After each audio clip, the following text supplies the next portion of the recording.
여러분 안녕하십니까. 리얼귀촌TV 우리집 짓기 스토리 세 번째, 있는 집 헐고 동해뷰 전원주택을 다시 짓게 된 사연, 오늘의 이야기 시작하도록 하겠습니다.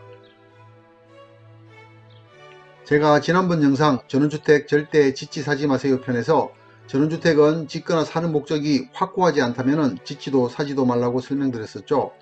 그럼 제가 왜 멀쩡한 전원주택을 헐고 새 집을 짓게 되었을까요? 이는 모두 동네 집장사들의 부실공사 때문입니다. 욕 나오려고 합니다. 이야기 시작합니다.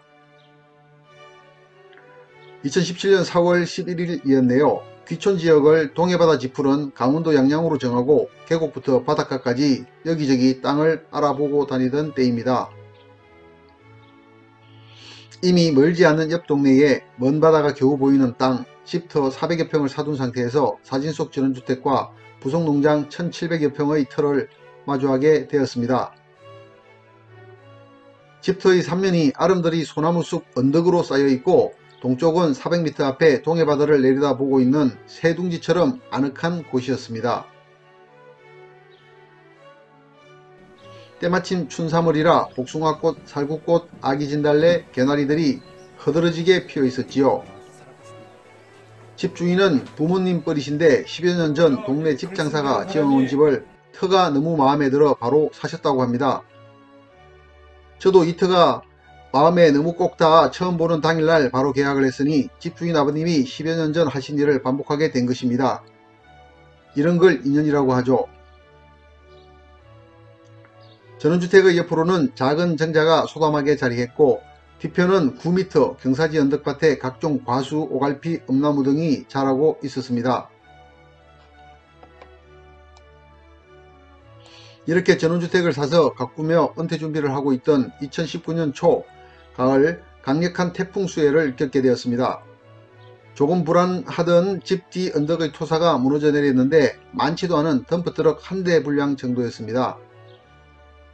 문제는 다용도실 창고였는데 동네 집장사가 50mm 판넬로 기둥도 없이 창고를 지었던 것이었습니다. 건축 문외한이었던 제가 알 수 없었으니 참담한 태풍 수해를 겪고서야 알게 되었습니다.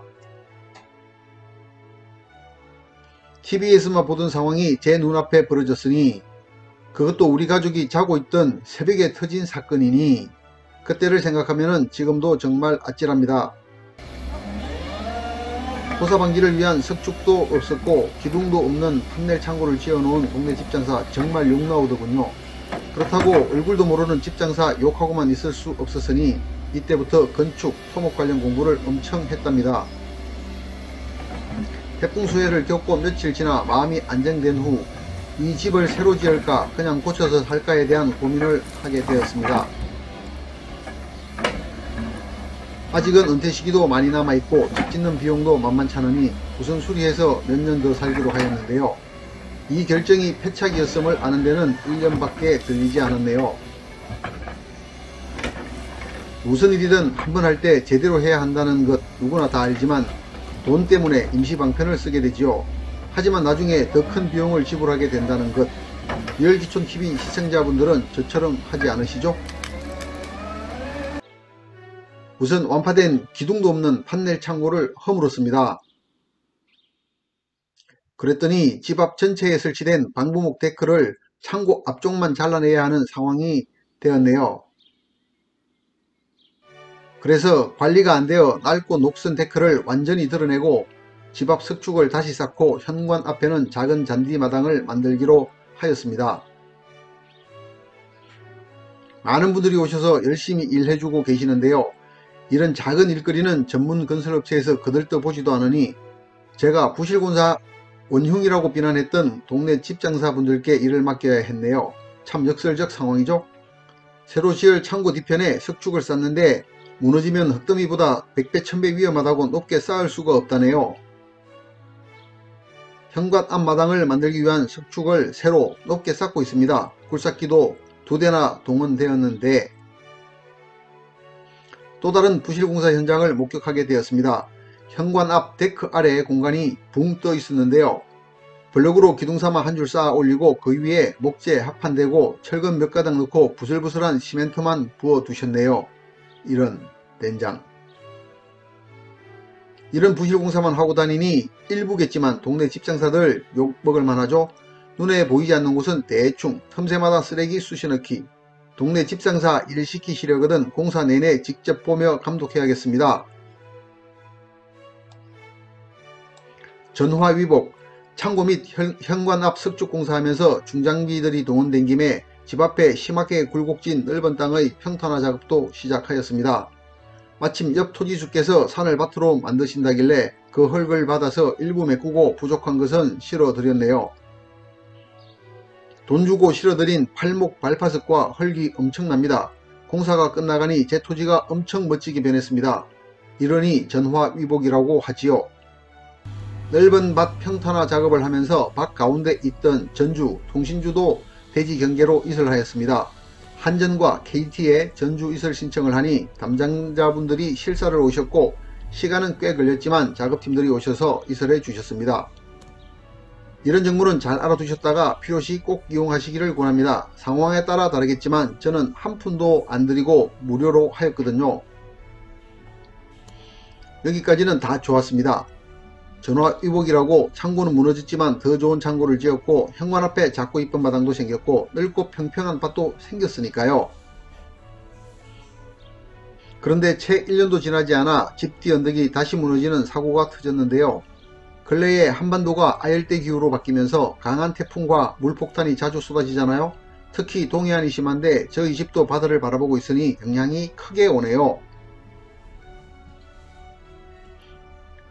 집을 새로 짓기로 결정하게 된 치명적 영상을 보시겠습니다. 2020년 9월 8일입니다. 오후 5시입니다. 태풍이 지나간 바다가 참 예쁘긴 한데 이 태풍이 남긴 상처가 어마어마합니다. 저희 집 뒤에 언덕 위에 올라와 있습니다. 작년에 여기 오른쪽에 보이시는 요 창고가 무너져서 새로 지은 겁니다. 그랬는데 자, 다시 보시다시피 이쪽 다시 올해 두 개의 태풍이 일주일 만에 오면서 이렇게 언덕이 무너져서 제 발밑에서부터 해서 이렇게 쏟아져서 저희 집을 또 때려서 저기 창을 다 깨고 들어갔습니다. 그래서 아주 심각하게 이렇게 다 문제가 생겨버렸고 지금 이게 토사가 아직도 덜 흘러내렸습니다. 이쪽을 보시면은 좀 더 흘러내릴 흙들이 이렇게 이거 뭐 내일이라도 언제든지 흘러내릴 수 있는 이런 흙입니다. 다음 영상은 무너진 흙이 뒷창을 부수고 안방 및 거실까지 밀려든 상황인데요. 이 당시는 형언할 수 없는 참담함에 빠졌었지요. 이 사고 때에는 집에 아무도 없었으니 천만다행이었습니다. 우리 가족이 안방에 자고 있었다면 깨진 날카로운 유리에 큰 부상을 입었을 수 있었겠더라고요.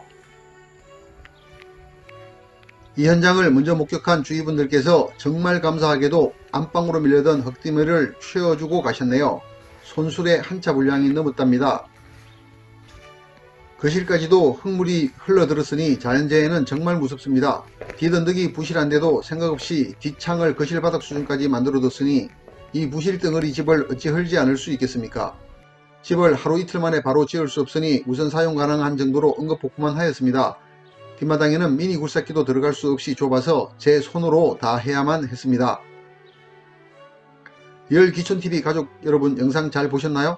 저희 집처럼 언덕 아래에 있는 집이 여기저기 많이 보이는데요. 석축이든 보강토든 옹벽이든 자연 경사지 상태든 경사지 아래에 있는 집은 폭우 내리면은 늘 위험합니다. 그런 곳에 집을 지으신 분들이라면 주변을 잘 둘러보세요.